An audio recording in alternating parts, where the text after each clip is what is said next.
Welcome to Shares from the American College of Financial Services, where money meets minds. Here's a look at what we'll be sharing with you today. And so you bring all of this together in terms of pay equity issues and caregiving and increased longevity. And it's kind of this perfect storm of challenges. But the reality is there are solutions. I'm Joellen Meckley, Executive Director of the American College Center for Special Needs. I'll be your host for this conversation on specialized knowledge. And I'm very happy to say that I'm joined today by Ramsey Alwin, President and CEO of the National Council on Aging, one of the nation's premier advocacy organizations for older adults. Ramsey, welcome to the podcast, and thank you for sharing your knowledge with us. Thanks so much for having me. Ramsey, before we get started talking about the really substantive stuff that we came together to talk about today, I would love to get a little bit of background on you. How did you end up in the world of nonprofit advocacy work, and really specifically in your career? I'd love to know what's driven you to having a particular focus on improving the economic security of older adults. Fabulous. Well, it really is a personal and professional commitment to justice issues that ended up landing me here at the National Council on Aging. I grew up as the daughter of a lobster fisherman and a restaurant worker in a small town. You may have heard of it, Kennebunkport, Maine.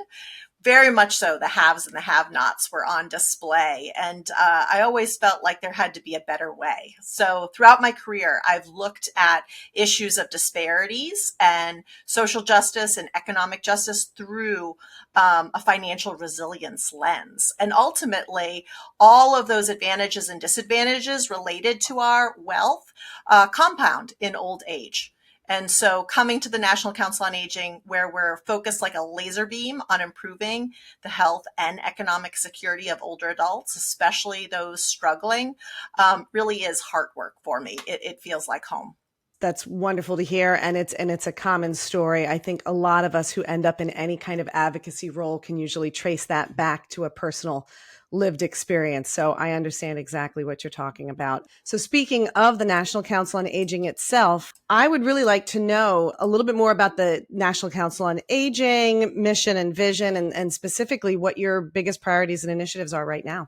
Great. So we're about to celebrate 75 years as a national nonprofit.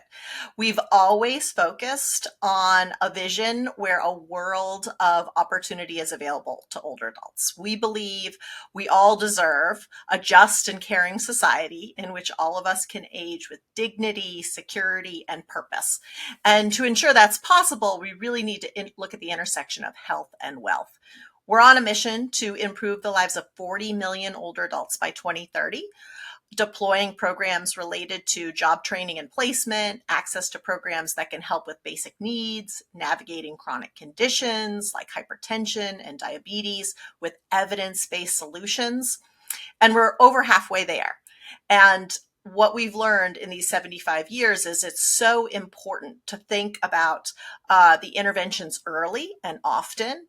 And we can't just start when someone turns 60. We really need to look at all ages, all life stages, shore up the economic security and health security so people will be resilient, because it's not if, but when a crisis happens. That's exactly right. What I admire most about the organization is the fact that you are more than just a policy think tank. You work in that milieu, but you are also right out there, boots on the ground, promoting strategies that are helping individual seniors, which I think is great. And our organizations have something a little bit in common. We've been around quite a while as well. The American College of Financial Services is just a few years shy of celebrating our 100th anniversary of being in business. So all right, so let's dive right into the main topic that we hope to cover today, which involves the research and thought leadership that the National Council on Aging and the Women's Institute for a Secure Retirement recently released, and are promoting to help shape the public conversation about some of the things you just mentioned. So my first question about this particular study, tell me about the background. What motivated the study, and what was the original goal when you first started the project?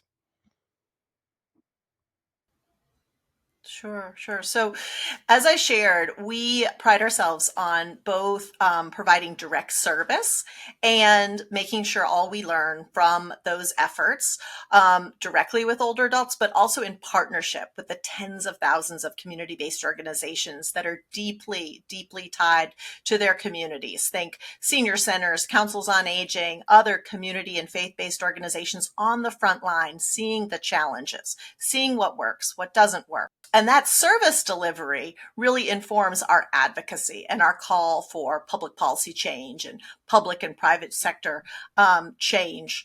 So in our mission to improve the lives of 40 million older adults, we've begun to benchmark against different demographic groups that increasingly are in need of services and supports because they come up short later in life. And what we found in the nearly 26 million people that we've had an impact upon is that over 70% were women. Older women playing by the rules, raising the next generation, holding up our economy, later in life coming up short and seeking help and assistance. And so we decided that we needed to double down on the experience of aging in America as seen by women. And as seen by women in rural communities, in African American, Latino, Hispanic communities, in lower income communities. And so we partnered with the Women's Institute for a Secure Retirement. And our goal was really to hear what women have to say at all ages and life stages, all political affiliations. And so we cast a survey with the support of a bipartisan group of pollsters designed to really lift up the experiences of women 25 and older and to better understand the challenges, the opportunities, and what women have to say about how we can fix it. I love the fact that you're an organization that focuses on advocating for older adults, but that you have made that connection that the best way to prepare someone for successful aging and financial security in later life is to start when they're young. That to me is eye-opening. It truly is. And so I'm sure there are many fascinating findings throughout the study. What would you like to share with us today? What in your opinion, are the most significant findings? Sure. So this is the second year in a row that we've been able to field this survey of American women. And what it shows is there continues to be, and there is a growing level of economic stress in the lives of women, especially women with income below $25,000 annually for singles and $50,000 for households. Our research shows that less than half of women and only 1/3 of rural women report having saved for retirement.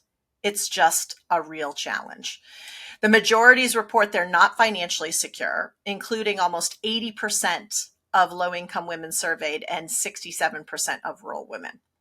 And low-income white and Hispanic Latino women report their financial security to be even worse this year than years prior. And roughly 1/3 of all women and half of the low-income women surveyed say their retirement income or savings won't be enough to make their monthly bills on a regular basis. And so women are literally losing sleep over concerns that they are going to run out of retirement savings. And it has implications for their health. So from a list of words we asked women in regard to those fears, they said that they're uncertain, that they're worried, that they're terrified. They shared that their general health is worse off as a result. And in the past year, roughly 1 in 3 women reported having experienced delays in accessing health care and food access.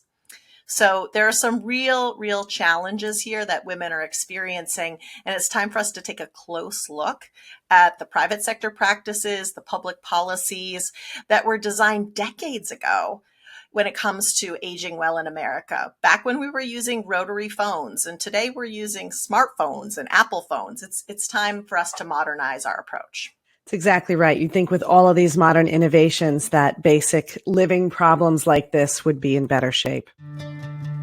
The American College of Financial Services, championing causes, connecting communities, delivering best-in-class applied financial knowledge and education for the benefit of professionals like you and for the benefit of society. Expand your opportunities at the all-new theamericancollege.edu. What in particular do you view as the biggest obstacle that women and caregivers, because I think, obviously the two go hand in hand quite a bit.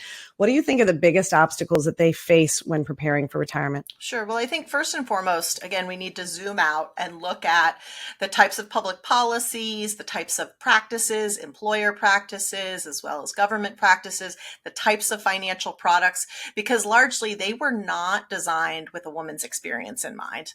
And given her pay gap, given her caregiving responsibilities, sometimes it can be difficult to plan and to save and to manage those multiple priorities that she has in terms of herself, her family, her community. Often that caregiving challenge, she's sandwiched between older, frailer parents and younger children. She's paying everyone first. And when it gets to her own savings, she's coming up short. And then, of course, as women, we're likely to live longer. We're increasingly likely to live longer on our own. And those healthcare costs are another huge factor.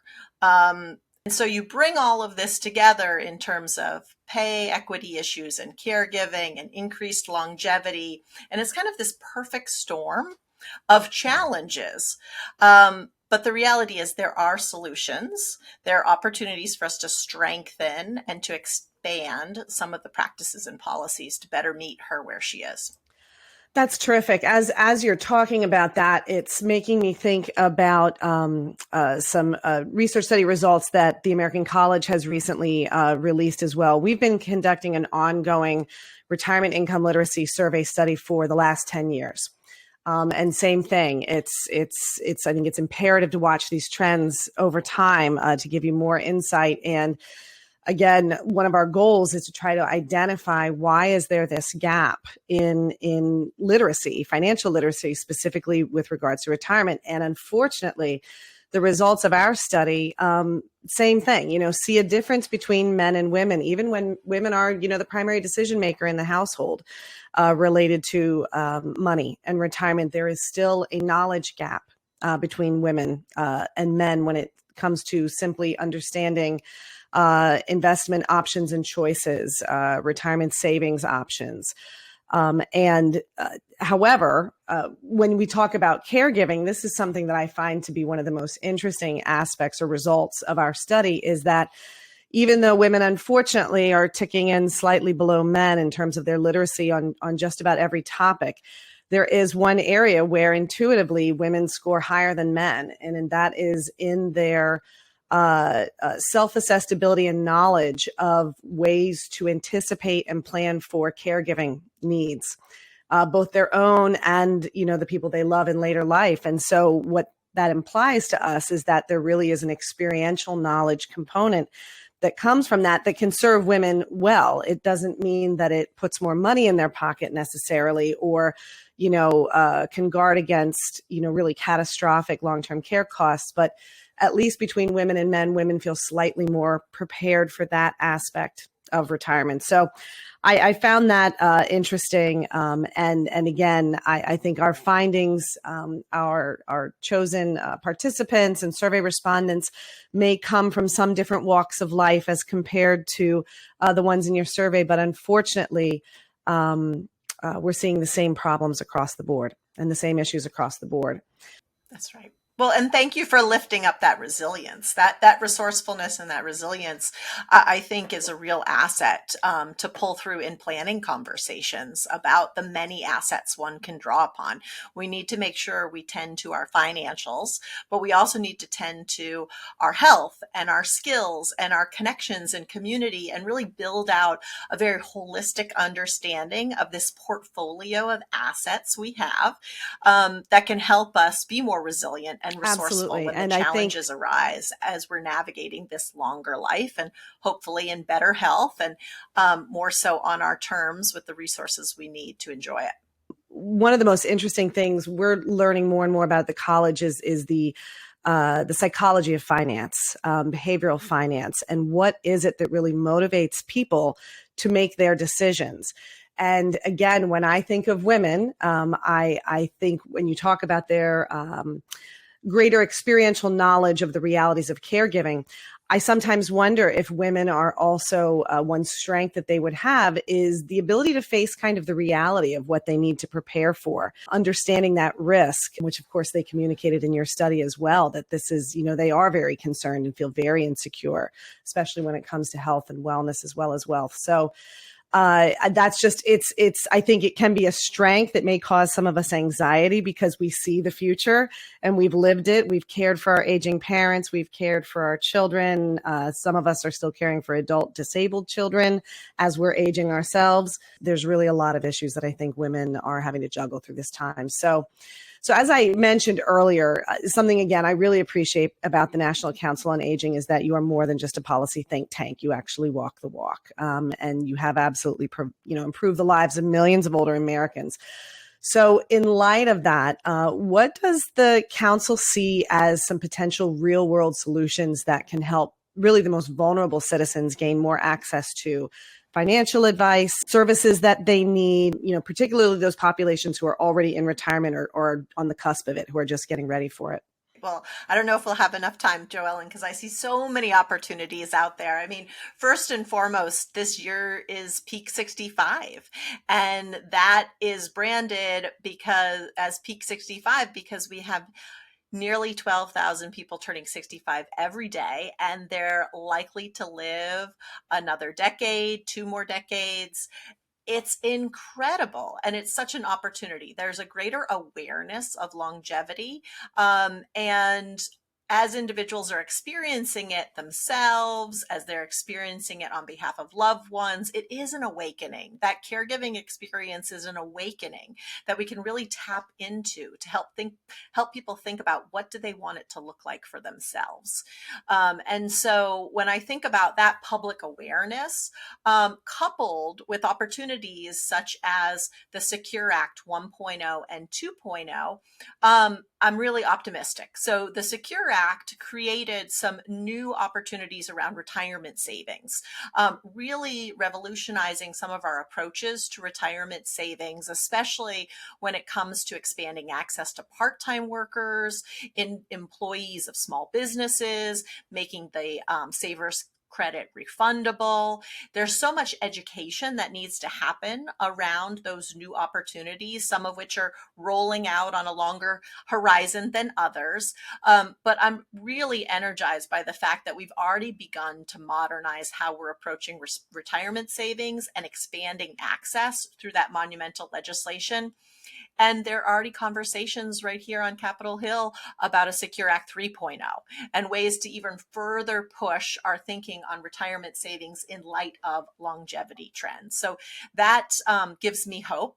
And what also gives me hope is all the bipartisan support among women that we found in the survey that we fielded. So when we asked women about the challenges they were experiencing, we also asked them what they thought would make a difference. And we found across party lines, across demographic lines, and generational lines, incredible support to provide a tax credit to family caregivers to help with the out-of-pocket costs. We found wide support around expanding financial education at all ages and life stages, but in particular at midlife and later years when there are some important decisions that need to be made. We found support to address elder care and disability care workforce shortages by ensuring that home care workers receive a livable and competitive wage so that both families and care recipients have the support they need to navigate those caregiving responsibilities.